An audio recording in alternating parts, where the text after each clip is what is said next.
Saya menanggapi tentang sikap Pak Bupati atau pernyataan Pak Bupati menanggapi demo-demo yang dilakukan oleh pemilik hak Demangkawi atau hak ulayat beberapa hari yang lalu.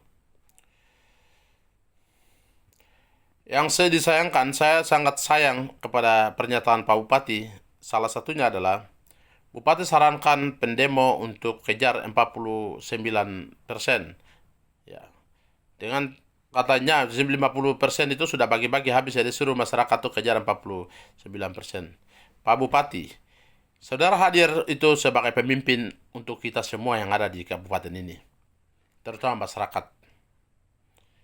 Ya, kita menghormati Pak sebagai seorang bupati, seorang figur pemimpin di sini, tapi saran dan pendapat Pak ini betul-betul ngaur, ya nggak benar, ya memalukan gitu.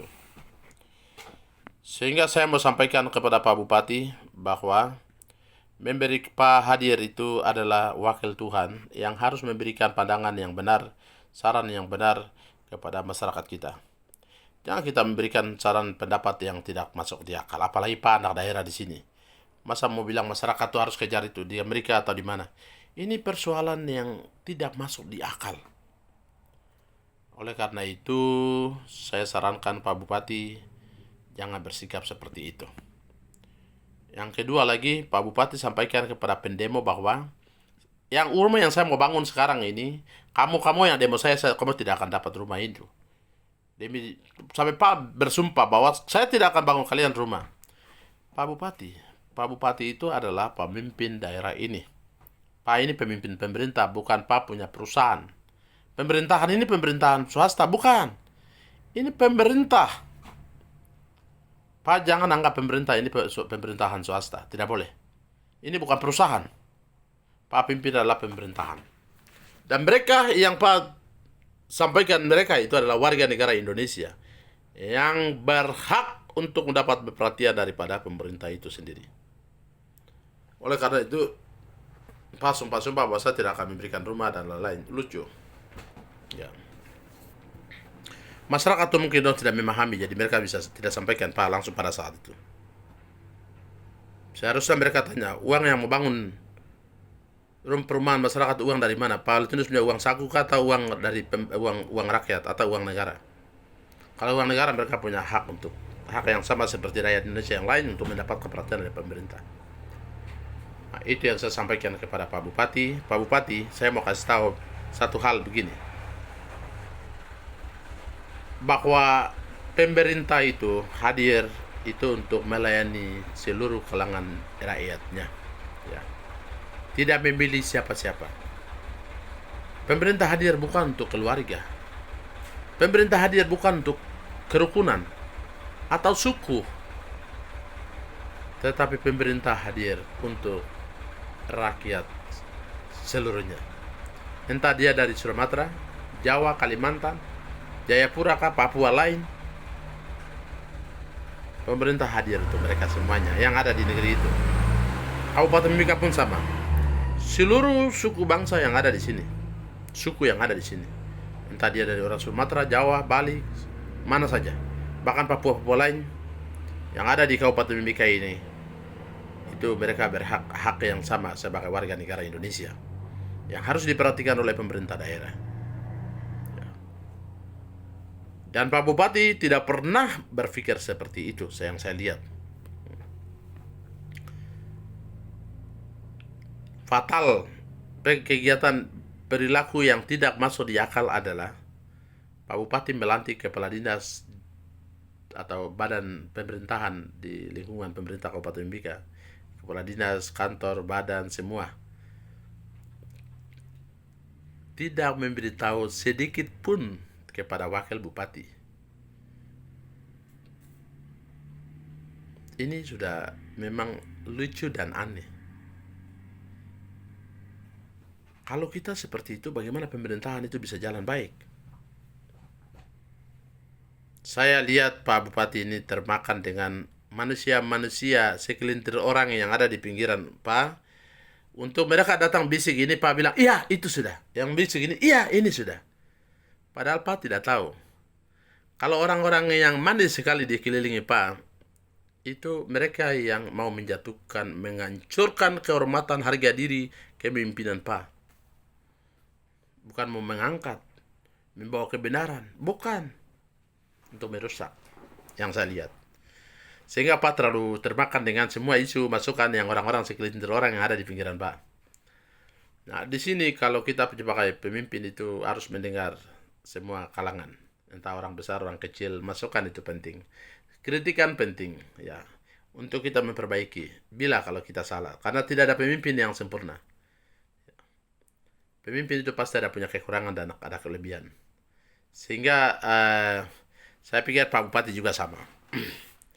Oleh karena itu Pak Bupati, saya harap Pak punya pola kepemimpinan sekarang. Semua orang yang demo atau kritikan itu Pak punya musuh abadi, ini tidak boleh.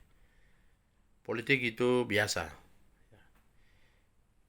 Lebih baik musuh itu jadi teman daripada musuh itu benar-benar jadi musuh abadi. Kalau orang politikus itu sebenarnya musuh itu yang jadi teman abadi. Seharusnya seperti itu. Nah, ini saran saya untuk Pak Bupati, dan saya harap Pak Bupati memperbaiki masa jabatan terakhir ini. Pak Bupati memperbaiki kepemimpinan, pola kepemimpinannya. Jangan memusuhi semua orang. Apalagi Pak mau berkeinginan untuk mau maju gubernur provinsi Papua Tengah atau Papua mana, Papua itu Pak sebagai warga negara Pak punya hak. Tapi cara kepemimpinan seperti ini apakah masyarakat itu bisa memilih? Atau harus kita menggunakan uang bayar masa ke sana kemari? Nah, ini kan saran-saran. Kita sebagai mume, kita sebagai ya, keluarga, adik, kita perlu sampaikan. Jangan Pak percaya manusia-manusia yang datang di depan Pak munafik ngomong begini begitu, tapi di belakang cerita lain. Kehancuran itu ada di belakang. Tidak usah percaya orang sembarangan. Ya. Karena memberikan saran pendapat itu tidak mungkin pendapat yang benar orang kasih.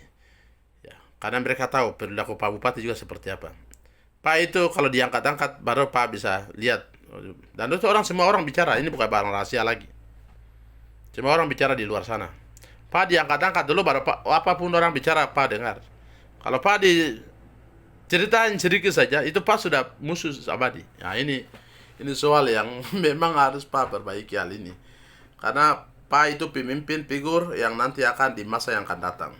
Bukan Pak berakhir di bupati saja. Oleh karena itu saran saya memperbaiki. Belajar banyak tentang kepemimpinan, cara berpikir, ya, menampilkan diri kita di hadapan publik, itu harus banyak belajar. Itu yang saya sampaikan Pak Bupati. Minta maaf saya mau sampaikan hal ini supaya memperbaiki, ya.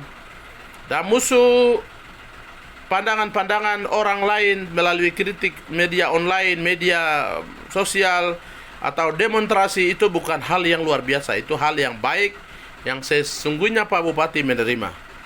Dan kalau memang ada kesalahan, memperbaiki. Itulah pemimpin. Ya, sehingga itu. Dan juga jangan seperti ini. Pemerintahan ini sudah kacau. 3,sekian triliun. Dampak daripada dana ini kemana? Pembangunan apa yang dijalankan oleh pemerintah saat ini?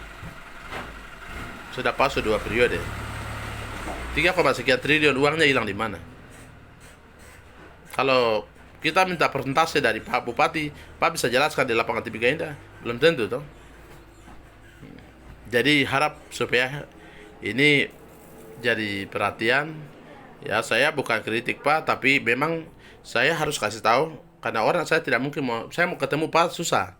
Kalau saya ketemu pasti saya kasih tahu orang yang benar seperti apa yang saya sampaikan hari ini. Ya, tapi karena Pak susah untuk kita telepon juga tidak pernah angkat, dan saya harus sampaikan lewat media ini atau video call ini, video ini supaya Pak bisa lihat. Kemudian DPR ini juga DPR, tapi DPR ini fungsinya nggak jalan sama sekali. Apa yang DPR buat saat ini? Fungsi kontrol itu di mana? Pengawasan itu di mana? Mendapatkan dana pengawasan dari OSUS. Tapi kegiatannya apa yang DPR lakukan saat ini? Terus apa yang DPR kebijakan atau inisiatif DPR melihat atau menjalin asmara aspirasi masyarakat di mana-mana? terus menyuarakan aspirasi itu kepada eksekutif pemerintah dan kerjasama dengan pemerintah bupati untuk membangun daerah ini. Mana daerah-daerah pedalaman pesisir, apa yang DPR bangun? Saya lihat DPR juga mono, dan perlu juga DPR yang masuk ini banyak belajar supaya mengerti. Karena DPR yang sekarang juga DPR yang mono dan mungkin belum punya tidak berkualitas. Ya, tidak punya kemampuan. Itu yang saya sampaikan. Dan saya sampaikan lagi satu hal, bahwa kalau eksekutif dan legislatif itu kerjasama dan kita lihat sesuatu yang baik, itu pasti daerah ini akan maju. Tapi eksekutif jalan sendiri, legislatif jalan sendiri, dan pemerintahan ini jadi pemerintahan swasta, tentu daerah ini akan hancur dan pemerintahan akan hancur. Itu yang saya sampaikan. Terima kasih. Kalau memang saran saya ini bisa diterima oleh pemerintah daerah, baik DPR, eksekutif, dan ini. Eksekutif, pemerintah daerah, bupati dan jajarannya juga harus sadar dan harus memperbaiki dalam kinerjanya, supaya betul-betul waktu sisa ini bisa berjalan efektif. Demikian.